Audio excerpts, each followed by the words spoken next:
Secret number 8. Keep a clear conscience. We need to be true to ourselves.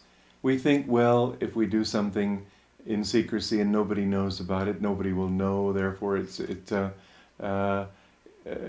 okay, it doesn't bother us. But you can't hide from yourself.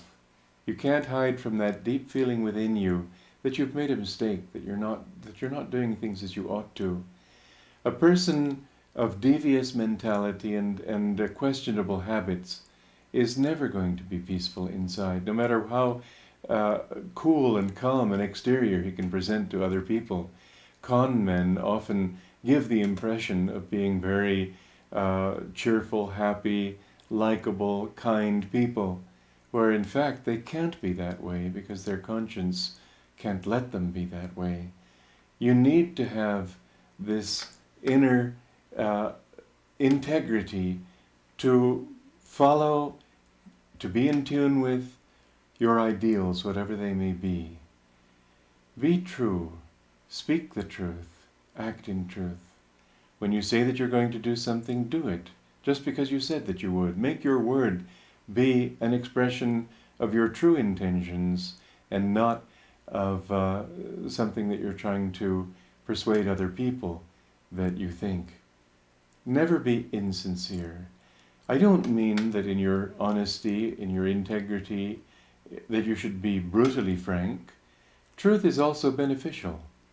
Facts may be harmful, but not truth. Try to speak in truth. A fact might be to say that somebody is looking terrible. But that's not a truth, because underneath all of that, he may be capable of becoming much better. And if you emphasize that better side, then it may come out. How many basically plain women have become beautiful just because they were loved? It shows how that state of mind inwardly can affect us outwardly. We need to affirm that inner reality, which then will change the outer reality. If we live in that inner truth, our outer reality will become changed too.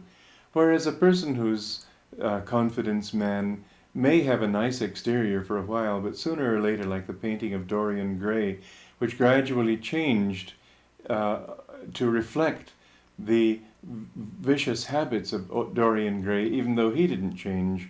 So it showed that inwardly he was changing, and finally it all came out. So it is with people who don't live in truth. Sooner or later it has to come out. The truth will always win in the end. Try to keep your conscience clear. And if you err, because human beings are weak, then don't dwell on it, but always be honest with your higher self. Always be truthful to your inner self-understanding.